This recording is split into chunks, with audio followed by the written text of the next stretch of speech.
MTN SME Hub. Link to growth, link to success, link to the ultimate resource for business advice and insights. Welcome back to the Big Small Business Show, and in studio with us today we've got Peter Aling. He's co-founder and CEO of Vitamin Club, and we've just been talking about the business, how it started. Right now, you've been going for about 2 years, Correct, right? correct. How many clients have you got on, plus minus? In total, we've had more than 5,000 subscribers. At any one time, we've got just over 1,000 subscribers at the moment. And what do you think makes somebody sticky and somebody fall off, try it and not renew? So we know this. We actually ask people when they cancel why they don't. As much as we've made it convenient, my worst customers are the ones who still don't take their vitamins, and a lot of people end up with leftover. So most of the cancellations are people who, even though they wanted to take the vitamins, just can't find that daily habit. Yeah. We also, though, do have a lot of repeat customers, people who run a little bit behind. You've got to be really consistent to take them every day. We even put pause functionality into our app, so you can pause for 2 to 4 weeks, give yourself a chance to catch up and then start again. So the method just is that I fill this survey online, I give my address, I put my credit card details. Once a month it arrives, I can pause it. So it's a subscription, very much like the shaving, the $1 shave club, that kind of thinking. Exactly. And the value proposition is you package it for me, you make it convenient for me, and then it just arrives the following month and just arrives. I don't have to think about it again. So it's a convenience play. Correct. Right. But also you've got the whole thing about the people who try it and then don't fall into the habit. So who would be more in the habit, just from a psychometric perspective? What type of client? Is it more an athletic type? Is it somebody who's ill? Is it somebody who's convalescing? What's the psychometric of a sticky client? I can talk to the profiles that do the best of that. So, and there are a couple. People who are generally concerned with health tend to stick with habits. So if you've already got healthy habits, saying going to gym every day or eating a little bit more healthily, you're much more likely to stick with the vitamin and supplementation profile. But by far, the category that looks after their families the most are moms. They make sure everyone else takes their vitamins. So, and we've seen that. They're generally the ones that buy the vitamins. They're the ones that stick with us the longest.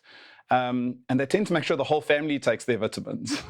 Okay. So your growth rate, you spoke about 5,000, you got 1,000 now.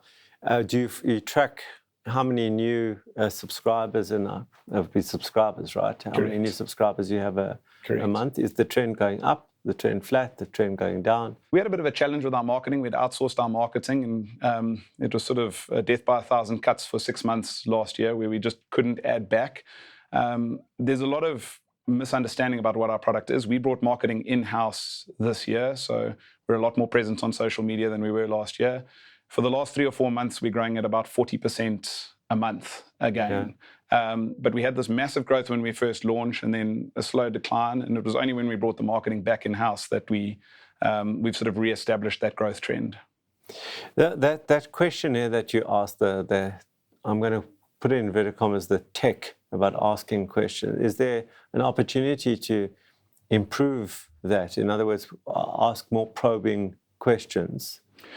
There is, and we're looking at adding what we would call vitamin boosters based on additional questions. But we worked with dietitians to build out that questionnaire, and the truth is gender, age, and the 3 lifestyle factors we ask, which is activity level, the quality of the diet, and how heavy you are the primary determinants in your base vitamin requirements. You said, I think you mentioned that you use influencers. We do. Yeah, so just talk to me about how you're using them, what's worked, what hasn't worked. Yeah, it's taken a while for us to find our voice, I think. And what we found works really well is authenticity. We're not a big brand. We don't spend 50 or 80% of our budget on marketing, which is, I think, what a lot of the brands that you see on the shelves do. Yeah. And what's worked really well for us is actually to send people that we want to spread the message, the vitamins, and ask them to try it for a month and then talk about their experience, with the product. And we've had overwhelmingly positive response from anyone who's actually tried and utilized the products. And we're not using influencers as much as ambassadors. So people will start to see the same faces coming up, and that's because they're actually customers and ambassadors, not just someone pitching the product for short space of time. So right now, your route to market, so to speak, has been social media and influencers. Is there anything else that you've used? That's it. We've tried a little bit. We've been featured in a couple of magazines, more on request than us actively looking for advertising. We've done no above-the-line advertising at this stage. No billboards, no radio, no TV, no print media. So if I asked you in a sentence to give me what is the Vitamin Club value proposition, in one sentence, not two. I think it's our tagline. It's personalized vitamins delivered to your door. That's what we do. We take the hassle out of understanding what you need and make sure that you can take it every day. Okay, I know that's not more one sentence. Yes, I know. That's what I was trying to get to. I mean, for me, that's really where we also want to probe. And then,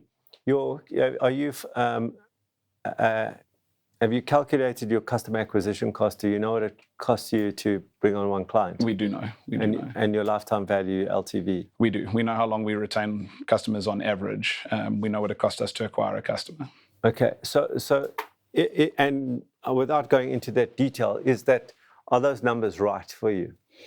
They are right. Yeah. They really stack up. But the big challenge I have is that your return on investment in social media is not linear. You get diminishing marginal returns. Yes. So we found a sweet spot where spending that amount of money on a monthly basis gives us the right customer acquisition cost, the right customer lifetime value. Yeah. Unfortunately, I wish it was the case. Doubling that amount of money doesn't double the number of new subscriptions that we receive. We see this massive tail off. I've got some ideas about why that's the case. But that's the big challenge from an acquisition perspective. It's not a case of just spending more money and acquiring more customers. And when you talk about the diminishing marginal utility around that, is it based on a single advert? In other words, you're pumping that social media message, single advert. If you sent in a second different message out there, would there be a spike, or it doesn't matter? They're going to go, Vitamin Club again.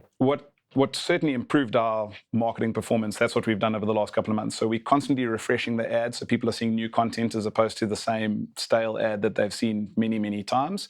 But at any point in time, we've got at least 5 videos running, and we constantly try and refresh. We find things get stale. So you'll roll out a video, it'll do very well. We do a lot of experimentation. Some don't work at all. Yeah. But the ones that work, they'll do well. We found on average somewhere between 2 and 4 months. After 4 months, people have seen it enough. Yeah. It's one of my theories. The South African market is actually quite concentrated.